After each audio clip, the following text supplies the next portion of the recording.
Hey, everyone in the Mayhem here, and today is a quick unboxing of the LILYGO T-Watch S3, a wearable and programmable ESP32 S3 with LoRa, a speaker and a microphone. As usual with LILYGO products, it comes in this lovely little box. This particular version is the 868 MHz for the LoRa chip. On the bottom of the box here it says that the main chip here is the ESP32 S3. It's got a 1.54 inch LCD capacitive touchscreen. It's got a lithium-ion battery with 470 milliamp hours. It's got an accelerometer in there. A touchscreen chip is the FT6236U. It's got a real-time clock built into it, so when you turn it off, it will keep real time. It's got heartbeat modems. It's got a speaker and PRR. It has got a power management unit built into it, and it has got a LoRa SX1262 chip built in there as well. So it's a lot of technology packed into such a small space. So let's crack it open.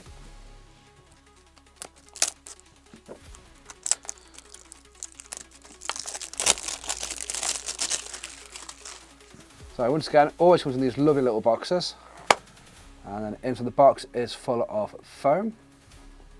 We have some instructions here about how to open the back cover, remove the battery and flip the battery to on for when we first want to use it. We have got the fact sheet up here that tells us all about the actual watch and all the different chips that are inside. And then we have the watch itself. And here as well, still at the bottom, is a lovely USB-A to USB micro. So let's just open the bag with the actual watch inside. And that is lovely. It's got a fair bit of weight to it, I must say. And the strap's really quite nice. So I've gone for the bolt gun metal one with the lovely black strap. Really is quite nice. Something that I was worried about this, that it wasn't going to fit on my wrist, but as you can see here, it should fit just fine. I put that on a loose setting I would usually wear, and I'm not even on the last one, so I've got massive wrists, so I'm quite impressed that this actually fits on at all.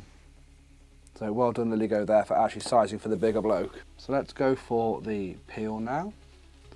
So we'll just take this here, and this just reads that you need to open the back cover to toggle the switch on to turn the watch itself on. So there's our display. We've got a little LED space here with our USB port here underneath this plastic cover, and then we have a jog wheel with a tactile button on it. Other side is plain. Let's flip it over. To open the watch itself, there is a little indent just in the top of the case. We put our fingernail just in there and gently pull it up, and that has opened the case.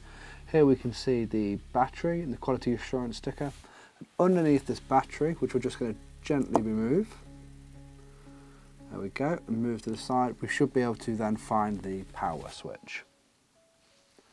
So it should be over here by the USB port, which is just here, and I'll use this stylus to just flick that up.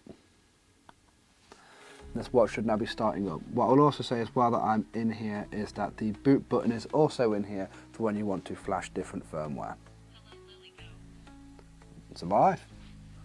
And you'll see just down here, this little button here is our boot button. We're going to put it back together for now and put that back cover back on, and we'll see what the watch itself is doing. So when we first turn it on, we are greeted with our watch face here, which has got seconds hands, it has got the battery power on there, it has got our foot stops in there for our pedometer, and it has also got the weather. We can then swipe to our left where it's going to give us our GPIOs and let us know what all the different things are currently. We scroll down this list of sensors. When we get to the bottom, we'll be able to see an official website QR code, and we'll be able to see a GitHub QR code as well. If we scroll down one more time and then swipe to the right, we can actually change our clock face. So we can pick through different versions of the clock faces. I'm going to stick with the OG one that came with it. We can then swipe right again, and it will show us the about and allow us to change the brightness. We then have our radio settings here for our LoRa chip. We can record and playback sounds here with the built-in microphone and speaker. On here we can use the VDA detect, we can send infrared signals, and we can vibrate the device. And here we can set the actual time and date. So that's all the settings that are baked into the watch currently in the actual test firmware that LILYGO provide. I fully intend to actually put different firmware in here, such as Meshtastic UI, or to put something like Bruce on here or Ghost ESP to be able to do some portable fun on the wrist covert hacking. So So that's about it for this particular video. I hope you've enjoyed it. The next video about this watch will be how to flash it and a breakdown of what it can do with some certain firmwares. I hope you've enjoyed it, and I'll catch you next time. Happy hacking!